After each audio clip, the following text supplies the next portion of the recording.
and welcome to In Depth. I'm Teena Jha. Members of the 17th Lok Sabha have taken oath.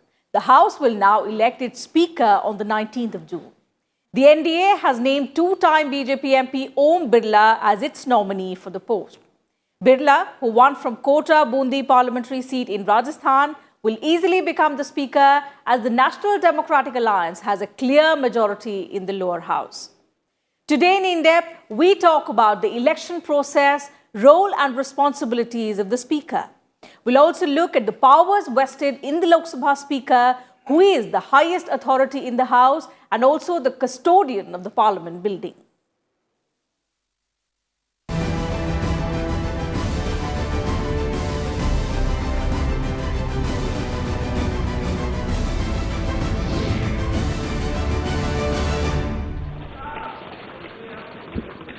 मैं ओम बिरला जो लोकसभा का सदस्य निर्वाचित हुआ हूं.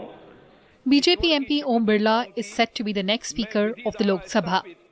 The two-time MP from Rajasthan's Kota and a three-time MLA from the Kota South Assembly seat, Birla has filed his nomination for the post. If elected, Birla will succeed 8-term MP Sumitra Mahajan as the presiding officer of Lok Sabha. Birla's name was proposed by Prime Minister Narendra Modi and seconded by Home Minister Amit Shah and Defence Minister Rajnath Singh. The BJP has given a notice to the Lok Sabha Secretariat proposing Birla for the post and bringing a motion for his election. The resolution to support Birla's candidature was passed by the Biju Janata Dal and was supported by NDA allies including the National People's Party, Shiv Sena, Mizo National Front, Lok Janshakti Party, YSRCP, JDU, AIADMK and Apna Dal. The election for the post is scheduled for June 19th. The appointment of the NDA candidate is certain in view of the overwhelming numbers of the alliance in the Lok Sabha. The BJP alone has 303 members. The NDA strength crosses 350. बहुत अच्छा लगा कि speaker के रूप में उनका चुनाव हुआ है, नॉमिनेशन हुआ है अभी. मुझे विश्वास है कि बहुत अच्छे तरीके से वो सदन संभालेंगे क्योंकि थोड़ा थोड़ा पुराने होने के नाते परिचित भी है सबसे, और पार्लियामेंट्री ग्रुप में काम कैसे होता है या स्पीकर ऑफिस में काम कैसे होता है, ये कहीं ना कहीं कमेटियों में साथ में रहने के कारण बहुत कुछ वो जान चुके हैं. 57-year-old Birla has been MLA from Rajasthan thrice and MP twice. Birla is a commerce postgraduate educated at the Government Commerce College, Kota and MBS University, Ajmer. His political career started with students' politics. He was president of the Students' Union in 1979. Birla won his first assembly election from Kota South in 2003. He was elected twice, after that in 2008 and 2013. He has also served as a Minister of State in the Vasundhara Raje government. Birla is a quintessential party worker and quite active in the BJP's youth wing, the Bharatiya Janata Yuva Morcha. He is also associated with the cooperative movement in Rajasthan and helped launch the Super Bazaar scheme while serving as the Vice Chairman of National Cooperative Consumer Association Limited. With Vipul Agarwal, Bureau Report, Rajya Sabha TV. In the Lok Sabha, both the Speaker and the Deputy Speaker are elected from among its members by a simple majority of members present and voting in the House. As such, no specific qualifications are prescribed for being elected the Speaker. The Constitution only requires that Speaker should be a member of the House. In fact, one of the first acts of a newly constituted House is to elect the Speaker of the House.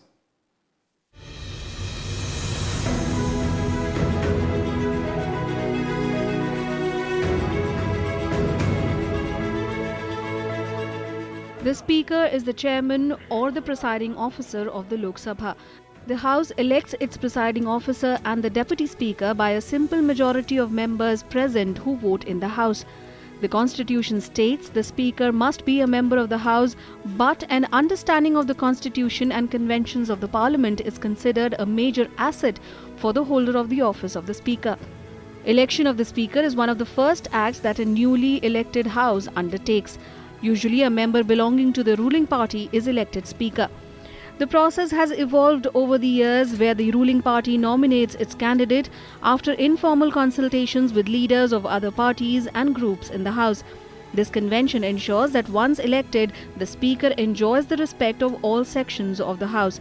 Once a decision on the candidate is taken, the name is normally proposed by the Prime Minister or the Minister of Parliamentary Affairs. There are also instances when members not belonging to the ruling party were elected to the office of the Speaker. GMC Balayogi and Manohar Joshi, belonging to the TDP and the Shiva Sena respectively, served as the Speaker in the 12th and 13th Lok Sabha during the NDA coalition headed by the BJP. Left Party leader Somnath Chatterjee was named Speaker during the 14th Lok Sabha, headed by Dr. Manmohan Singh, who was leading the UPA coalition. When the Lok Sabha is dissolved, the Speaker remains in his office till the first meeting of the new assembly, when the new Speaker is elected. Speaker is elected by the House. There is a motion moved, and in fact many motions will be moved. One motion will be passed, and Speaker is elected then. After the Speaker is elected, the Prime Minister and the leader of the opposition, if there is a leader of the opposition, otherwise the leader of the largest party in the House, in the opposition, both of them will escort the Speaker to the chair. So in the chair, you will have the pro tem Speaker. Then when the Speaker goes and occupies the chair, the pro tem Speaker vacates the chair. So from then on, the Speaker starts functioning. That is it. So far as Speaker's removal is concerned, there is a provision for no confidence motion in the rules, which is to be given notice of 14 days before by any member, and then the charges will have to be specified and all that. So that will be admitted and then it will be discussed. So when the no confidence motion against the Speaker is discussed, the Speaker will not occupy the chair. He will come and sit in the House because he has a right to defend himself. He has a right to speak in the House. So Speaker, it's a very rare occasion. The Speaker speaks in the House. From the House, not from the chair. So that happens. And if the motion is adopted, the Speaker goes. The Speaker's term is the same as that of the term of the Lok Sabha, 5 years. However, the Constitution has given the lower house authority to remove the Speaker if needed. The House can remove the Speaker through a resolution passed by an effective majority, that means more than 50% of the total strength, as per Articles 94 and 96. The Speaker can also be removed on getting disqualified from being a Lok Sabha member under Sections 7 and 8 of the Representation of the People Act 1951. A Speaker can also tender his resignation to the Deputy Speaker. Dr. Neelam Sanjeeva Reddy is the only Speaker who resigned from office. Reddy also has the distinction of being the only Speaker who was later elected President of India. Bureau Report, Rajya Sabha TV. Well, since the Indian system of government follows the Westminster model, the parliamentary proceedings of the country are headed by a presiding officer who is called the Speaker. The Lok Sabha, which is the highest legislative body in the country, chooses its Speaker, who presides over the day-to-day functioning of the House. In our next report, we highlight the exclusive powers of the Lok Sabha Speaker. The office of the Speaker occupies a pivotal position in our parliamentary democracy. While members of Parliament represent individual constituencies, the Speaker represents the whole authority of the House itself. He or she symbolizes the dignity and power of the House over which he or she is presiding. Therefore, it is expected that the holder of this office acts as a true guardian of the traditions of the parliamentary democracy. Speaker, of course, has to go by the rules, but at the same time, Speaker can use his discretion if the Speaker thinks it is necessary to see that the House runs smoothly. Because the basic object of giving these powers to the Speaker is to see that the House runs smoothly. So, in order for the House to function smoothly, Speaker uses his discretion, also he uses his authority, moral and otherwise, to bring people together so that the deadlock is broken. So that Speaker does. According to the Constitution, a speaker is vested with immense administrative and discretionary powers. They include presiding over the meetings of the House. In other words, the Speaker conducts the business in the House by ensuring discipline and decorum among members. He or she guards the rights and privileges of members of the two houses, deciding who should speak at what time, the questions to be asked, the order of proceedings to be followed, among others. A speaker uses his or her power to vote in order to resolve a deadlock. That is, when the House initiates a voting procedure, the Speaker doesn't cast a vote in the first instance. It is only when the two sides receive equal number of votes that the Speaker's vote breaks the deadlock, making his or her position impartial. In the absence of a quorum in the House, it is the duty of the Speaker to adjourn the House or to suspend any meeting until quorum is met. The Speaker decides the agenda that must be discussed in a meeting of the members of the Parliament. The Speaker is invested with immense powers of interpreting rules of procedure. That is, since he or she is a member of House as well as the presiding officer, he or she ensures the discipline of the House. The Speaker ensures that MPs are punished for unruly behaviour. A Speaker can also disqualify a member of Parliament from the House on grounds of defection. He or she also permits various parliamentary procedures like the motion of adjournment, the motion of no confidence, the motion of censure, among others. The Speaker presides over a joint sitting of the two houses of Parliament. Once a money bill is transmitted from the lower house to the upper house, the Speaker is solely responsible for endorsing his or her certificate on the bill. In other words, he or she is given the pivotal power to decide whether any bill is a money bill. This decision is considered final. The Speaker has under his or her jurisdiction a number of parliamentary committees like the Rules Committee, the Business Advisory Committee and the General Purposes Committee. The Speaker nominates the various chairmen of these committees while looking into the procedural hindrance of the working of these committees. All the committees of Parliament are under the control and supervision of the Speaker.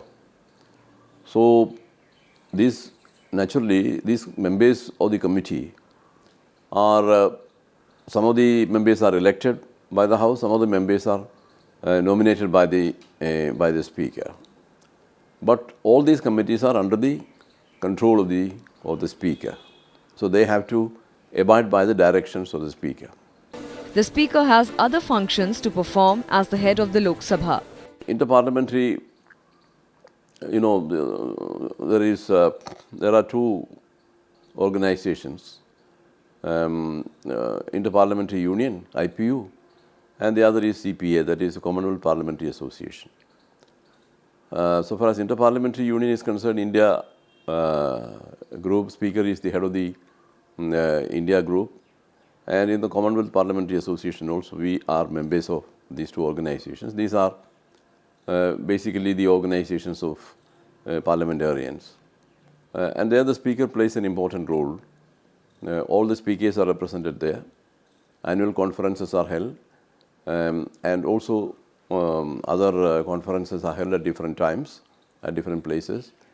The Speaker leads the delegation to those bodies, and we have taken very active part in the functioning of those bodies.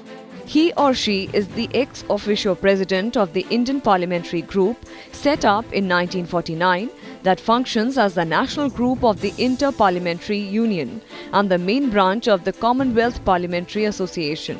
In that capacity, members of various Indian parliamentary delegations going abroad are nominated by him or her after consulting the chairman of the Rajya Sabha. Most often, the Speaker leads such delegations. Besides, Speaker is the chairman of the Conference of Presiding Officers of Legislative Bodies in India. Bureau Report, Rajya Sabha TV. Time for a short break on the program. On the other side, we'll talk about the role and responsibilities of the Speaker of the Lok Sabha. Do stay with us.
art arisen from a multi-hued cultural canvas.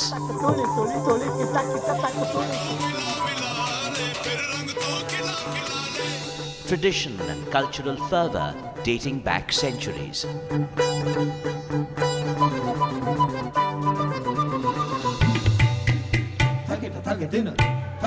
And encircling them all, there's a magic that awes. Embrace your nation's brilliant human warmth.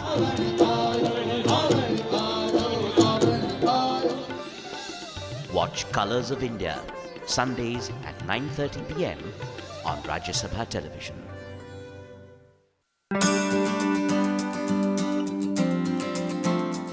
Rajya Sabha, being a federal chamber, enjoys certain special powers under the constitution. If Rajya Sabha passes a resolution by a majority of not less than 2/3 of members present and voting, saying that it is necessary or expedient in the national interest that Parliament should make a law on a matter enumerated in the state list, Parliament becomes empowered to make a law on the subject specified in the resolution for the whole or any part of the territory of India. Such a resolution remains in force for a maximum period of 1 year, but this period can be extended by 1 year at a time by passing a similar resolution further.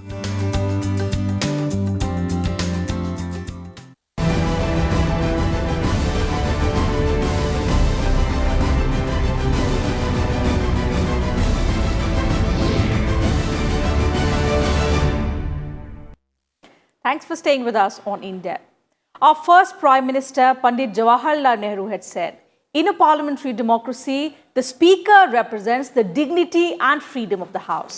And because the House represents the country, the Speaker in a way becomes the symbol of the country's freedom and liberty. The Speaker's unique position is illustrated by the fact that he or she is placed very high in the warrant of proceedings in our country, standing next only to the President, the Vice President and the Prime Minister of the country. Our next report cites the role and responsibilities of the Speaker of the Lok Sabha. Adequate powers are vested in the office of the Speaker to help him or her in the smooth conduct of the parliamentary proceedings. The Constitution provides that the Speaker's salary and allowances are not to be voted by Parliament and are to be charged on the Consolidated Fund of India. Runs the House. So his main responsibility is to run the House. And for that purpose, whatever powers are required are available to the Speaker. A member can raise a matter in the House only with the permission of the Speaker. And when the House is convened by the President, before that the Speaker's approval is sought for the date on which the House will start. And then Speaker has disciplinary powers. Then under 10th schedule, Speaker is the tribunal which decides the question of defection of the members. And these are the powers. In fact, in the House, whatever is raised with the permission of the Speaker. So without the approval of the Speaker, nothing can be raised in the House. So Speaker is the most powerful person. And then Speaker, of course, he represents the whole House, the dignity of the House. And he speaks on behalf of the House when he goes out or when he meets foreign dignitaries and all that. So this is a post which has a great history. In the Lok Sabha chamber, the Speaker's chair is distinctively placed to enable a commanding view of the entire House. The Speaker is guided by the constitutional provisions and the rules of procedure and conduct of business in Lok Sabha. The Speaker is assisted by the Secretary General of the Lok Sabha and senior officers of the Secretariat on parliamentary activities, practice and procedure. In the absence of the Speaker, the Deputy Speaker discharges the functions. A member from the panel of chairmen presides over the House in the absence of both the Speaker and the Deputy Speaker. The Speaker has extensive functions to perform in matters administrative, judicial and regulatory falling under his or her domain. As the conventional head of the Lok Sabha and as its principal spokesperson, the Speaker represents its collective voice. He or she is the ultimate arbiter and interpreter of those provisions which relate to the functioning of the House. His or her decisions are final and binding and ordinarily cannot be questioned, challenged or criticized. There is a constitutional provision for the Speaker. Actually, the Speaker's office is a constitutional office. The Speaker of a particular House continues till immediately before, he vacates the office just immediately before the new House begins. For example, yesterday the Lok Sabha began, and just before the House began, before 11 o'clock, in the morning, the pro tem Speaker was sworn in by the President.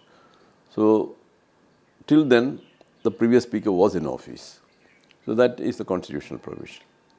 As the presiding officer, the Speaker decides the admissibility of a question. The Speaker decides the form in which amendments may be moved to the motion of thanks to the President's address. With regard to moving amendments to a bill, the permission of the Chair is required. If a bill is pending before the House, the Speaker decides whether he or she should allow amendments to be moved to various clauses of the bill. For regulating discussions in the House, the Speaker decides as to when a member shall speak and how long she or he can speak. It is left to the Speaker to ask a member to discontinue his or her speech or even decide what a particular member said which may not go on record as part of the proceedings. A member who flouts his or her orders or directions may be named by the Speaker, and in such cases, the member may have to withdraw from the House. See, when the notices are given by the members, naturally, these notices will have to be admitted only by the Speaker. Speaker alone admits the notices.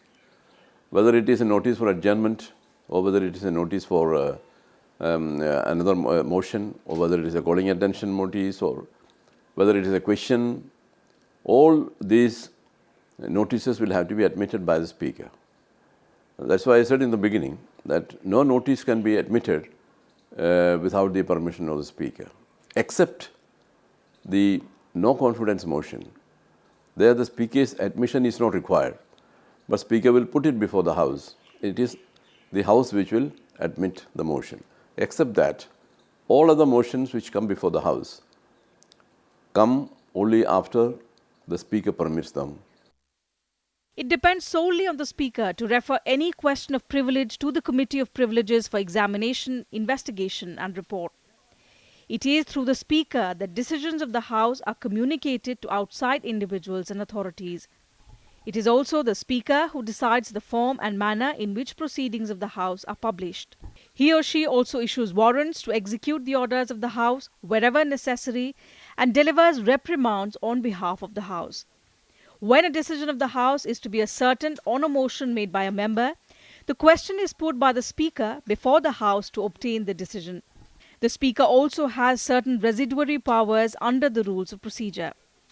All matters which are not specifically provided under the rules and all questions relating to the working of the rules are regulated by the Speaker. In exercise of this power, the Speaker issues from time to time directions which are generally treated as sacrosanct as the rules of procedure. On matters regarding interpretation of constitutional provisions relating to the House or the rules of procedure, the Speaker often gives rulings which are respected by members and are also binding in nature. The Speaker also decides on granting recognition to the Leader of the Opposition in the Lok Sabha.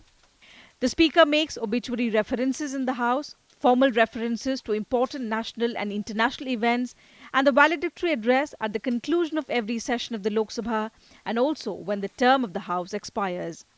The Speaker is also the head of the Lok Sabha Secretariat. The Speaker's authority over the Secretariat staff of the House and its security arrangements is supreme. No alternation or addition can be made in the Parliament House and no new structure can be erected in the Parliament Estate without the Speaker's permission. Bureau Report, Rajya Sabha TV.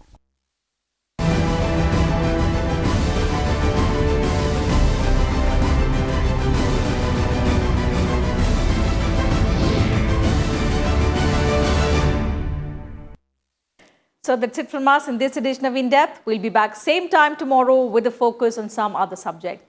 You can also watch our program online on YouTube and Twitter. And of course, you can send your feedback and suggestions about our program as well. Thank you for your time.